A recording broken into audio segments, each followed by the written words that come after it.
Nagsimula ang kwento na ito sa isang bahay, may batang babae ang natutulog sa kwarto niya, at may napansin siyang kakaiba sa kanyang pintuan. Bumangon siya at lumabas, binaliwala niya ang kanyang nakita at kinuha niya na lang ang kanyang laruan at naglaro sa labas. Habang naglalaro siya sa labas napansin na naman niya na tila may kakaibang nangyayari sa may bintana. Ito pala ay ang motion detector, ginagamit ito para sa kaligtasan ng mga tao sa bahay.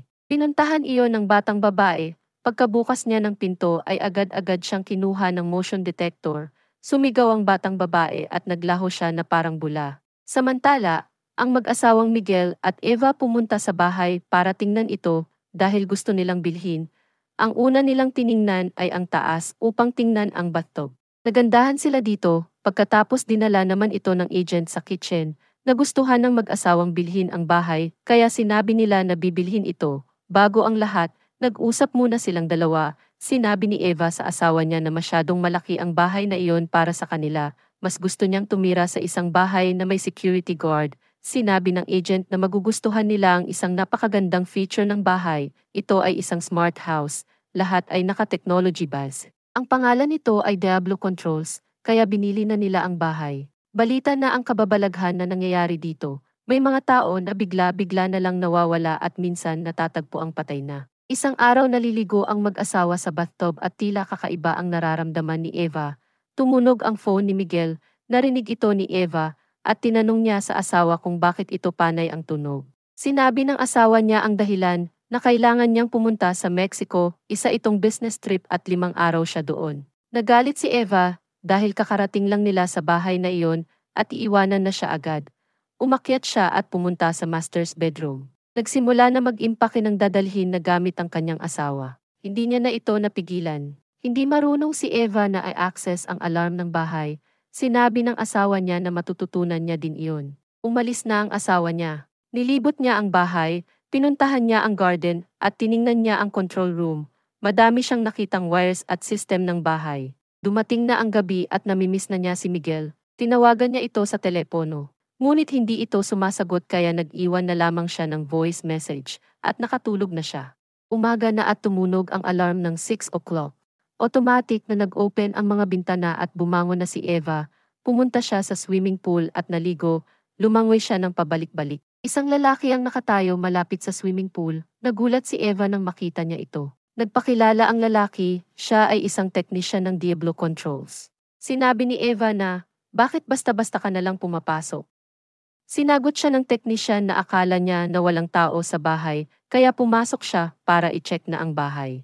Nag-usap na sila na kailangan ng panibagong passcode at nag-set ng passcode si Eva. Sinabi ng technician na dapat hindi niya makalimutan iyon dahil doon niya matuturn off at on ang alarm, pati na phone ni Eva pinakonek din para kapag may mga intruders sa bahay niya at wala siya dito, ma-activate niya ang alarm. Natuwa si Eva sa mga features na ito. Nagpatugtog siya ng musik. Gumabi na at matutulog na si Eva, automatic na bumaba ang bintana at namatay ang ilaw. Habang natutulog siya, biglang bumukas ang pinto at may na-detect ang alarm. Isang anino sa hallway ang naglalakad paakyat, dumaan ito sa staircase at biglang nawala. Nagising si Eva at tiningnan niya ito. Chinek niya ang hallway, ngunit wala namang tao. Lumabas siya ng pinto at biglang nag-clear na ang lahat. Wala nang nadedetect ang alarm. Umaga na ulit at nagising na si Eva. Dahil sa alarm, nainis siya dahil ang aga-aga ay ang liwanag na agad ang bumungad sa kanya. Bumaba siya para mag-almusal at nag-ring ang phone niya. Tumatawag na pala si Miguel at sila'y nag-usap. Pagkatapos nila mag-usap, bumaba na si Eva at aalis ito para magiging pinindot niya ang passcode para maset ang alarm. Naset na nga ang alarm, ngunit hindi naman niya mabuksan ang pintuan. Pinindot niya ulit ang passcode at nagbukas na ito. Lumabas na siya para mag-jogging. Pabalik na si Eva sa bahay nila, huminto na muna siya para huminga ng malalim. Biglang nag-alarm ang phone niya dahil may na-detect na motion sa front door ng bahay nila. Tumakbo si Eva pauwi at tiningnan ang front door. Wala naman tao doon, biglang sumulpot ang kapitbahay niya. Binigyan niya si Eva ng pagkain at kinamusta siya tungkol sa pagtira niya sa bahay. Sinabi ni Eva na ayos lang naman, nirecommend din ng kapitbahay niya na sumali sa neighborhood network. Doon malalaman ni Eva ang nangyayari sa paligid niya. Nagpasalamat siya sa kapitbahay. Pumasok na siya ng bahay at umakyat ito sa kwarto ng dahan-dahan dahil may motion, ulit na na-detect ang alarm. bumaba siya dahil may narinig siyang nabasag na baso. Kinuha ni Eva ang pang-golf at bumaba na sa kitchen. Nakita niya ang baso na basag, favorite pa naman niya iyon. Nag-review si Evang footage ng camera. Nakita niya na dineliver ang package niya tsaka nag-alarm ang bahay. Paulit-ulit niya ni-review ang footage at wala siyang nakita. Pagkaalis niya ng bahay may nakita siyang isang anino ng bata na bumaba sa hagdan at binuksan ang pinto tsaka lumabas. Nagulat si Eva sa nakita niya. Nag-check siya ng email at siya invitation galing sa neighborhood network at nag-sign up siya doon. Napanood niya ang mga nakawan ng mga masasamang loob sa ibang bahay. Tumawag si Miguel at sinabi niya na hindi safe ang neighborhood sa kanila, mas safe daw sa loob ng bahay dahil high technology ito. Binaba na ni Miguel ang phone. Habang natutulog si Eva, nanaginip siya na may narinig siyang footsteps sa harap ng pinto ng kwarto niya at nakita niya ang isang lalaki na naka-hoodie at pangit ang kanyang itsura. Nagising si Eva at pumunta sa comfort room. Naghilamos siya at umiiyak. Sa takot niya nakatulog siya sa comfort room. Nagising si Eva ng umaga dahil sa alarm at siya'y nag-meditate. Tinawagan niya ang dati niyang psychologist at sinabi ang tungkol sa panaginip niya. Sinabi ng psychologist niya na minsan nangyayari yon at kailangan niyang mag-meditate at mag-relax. Kailangan niya din na umiwas sa panunood ng horror movies or pag-inom ng kete. Binaba na ni Eva ang telepono. Tinuloy niya ang pag-meditate para ma-relax. Nagpapahinga na siya sa couch malapit sa swimming pool. Gabi na naman at natulog na si Eva. Habang natutulog siya, nag-voicemail si Miguel. Sinabi niya na hindi siya makakauwi agad dahil kailangan pa siya ng client niya doon sa Mexico ng 2 araw. May na-detect na motion ang alarm noong gabing iyon. Isang anino ang na-detect at binuksan nito ang refrigerator. Nag-umaga na at maaga nagising si Eva na una pa ito sa alarm ng bahay. Bumaba ito para mag-almusal, ngunit nakita niya ang refrigerator na nakabukas. Dali-dali niya itong tiningnan ang mga rekado na gagamitin niya sana sa pagluluto dahil maghahanda siya sa pag-uwi ni Miguel, ngunit wala siyang nakita kaya pumunta siya sa market at bumili ng mga rekado para sa lulutuin niya. Niluto na niya ito at ginabi na siya nang matapos niya ang lahat ng lulutuin. Tumawag si Miguel at sinabi na kung na-receive ba niya ang voicemail kagabi. Sinabi ni Eva na hindi niya ito na-receive. Hindi alam ni Eva na dinelete ito ng Diablo Controls. Sinabi ni Miguel na hindi siya makakauwi dahil kailangan pa siya ng client niya for 2 days. Nagalit si Eva at binabaan ng phone si Miguel. Pumunta si Eva malapit sa swimming pool, uminom siya ng alak doon at nag-celebrate mag-isa. Nalasing at nahulog siya sa pool. Nahimasmasan ng konti si Eva, pumasok siya sa loob ng bahay at nagsasayaw hanggang sa mapagod. May nakita siyang tao sa labas ng front door at tiningnan na ito. Inilawan siya nito at umalis. Sinundan siya ni Eva, tiningnan niya ito sa may likod ng swimming pool at sa may likod ng bahay, ngunit wala ito doon. Bumalik na si Eva sa may front door at nakita niya ang technician ng Diablo Controls. Nagulat siya at ang technician. Pinakalma muna siya ng technician at sinabi na mayroong problema sa controls kaya pumunta siya doon para i-check. Sinabi din niya na bukas babalik siya para ayusin ito. Pumasok na si Eva ng bahay para matulog na. Mahimbing na naman ang tulog niya at siya na naginip ulit siya. Napanaginipan na naman niya ulit ang lalaki na may pangit na itsura at naka-hoodie. Nilapitan siya nito at tiningnan ng malapitan. Takot na takot si Eva at nagising siyang bigla. Kinaumagahan at nakita niya ang technician na kumakatok sa pintuan, pinapasok niya ito. Inayos ng technician ang controls at kinuwento ang tungkol sa bahay na yun.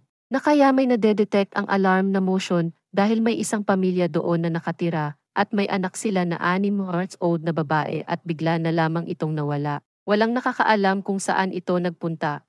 Natapos na sa pag-aayos ang technician at umalis na ito. Pumunta si Eva sa kitchen at narinig na naman niya ang alarm. May na-detect na naman ulit ito at chinek niya sa laptop niya ang footage. May nakita na naman siyang anino ng babae na umakyat sa hagdan. Nagalit si Eva dahil akala niya inayos na ito ng technician.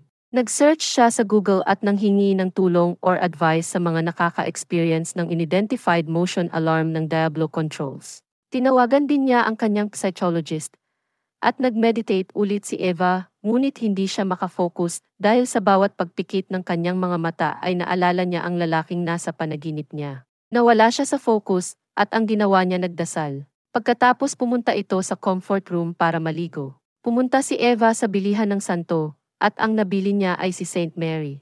Isang gabi habang nanonood ng TV, si Eva biglang namatay ang ilaw, nawalan. ng kuryente ang buong bahay niya. Natakot. Si Eva. Bumaba. Ito ng hagdan at sinubukan buksan ang pinto pero hindi ito mabuksan dahil walang power. Narinig niya na may footsteps sa taas. Binuksan niya ang flashlight ng phone niya at umakyat sa taas. Nang makaakyat na siya nakita niya ang lalaki sa panaginip niya na nakatayo sa hallway. Nagulat ito at sumigaw. Biglang bumalik ang power ng kuryente at nawala ang lalaki na nakatayo. Natulog na ulit si Eva. Kinaumagahan tinawagan niya ang kanyang psychologist at sinabi ang nangyari. Sinabi ng kanyang psychologist na ito ay isang hallucinations niya lamang. Tinanong siya ng kung siya ba ay nag-iinom pa din ng alak at kape. Sinabi ni Eva na uminom siya nung nakaraan dahil nagalit siya sa asawa niya dahil hindi ito umuwi. Sinabi ng psychologist niya na kaya iyon ni Eva at malalagpasan niya ang lahat ng iyon. Binaba niya na ang phone, nagpunta. Si Eva sa comfort room para maligo. Naka-receive siya ng video message.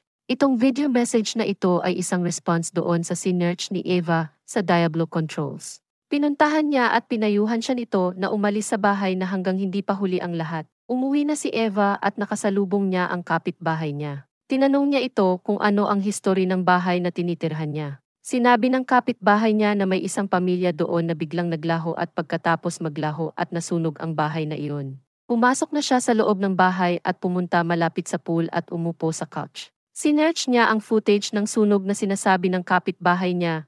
Nakita ito ni Eva at pinanood, hindi siya makapaniwala sa kanyang nakita. Nagdasal siya ulit at uminom ng alak. Hanggang sa maggabi at nakatulog na siya ng mahimbing ulit, napanaginipan na naman niya ang lalaki na gusto siyang saktan. Tila naging totoo ang panaginip ni Eva, tinanggal ng lalaki ang kumot niya at biglang naglaho. Kinaumagahan nang magising siya nagulat siya at wala na siyang kumot. Tinawagan ulit ni Eva ang kanyang psychologist, sinabi niya ulit ang nangyari pero hindi na ito pinaniniwalaan ng kanyang psychologist. Binaba niya ang phone at binato ang laruan sa galit.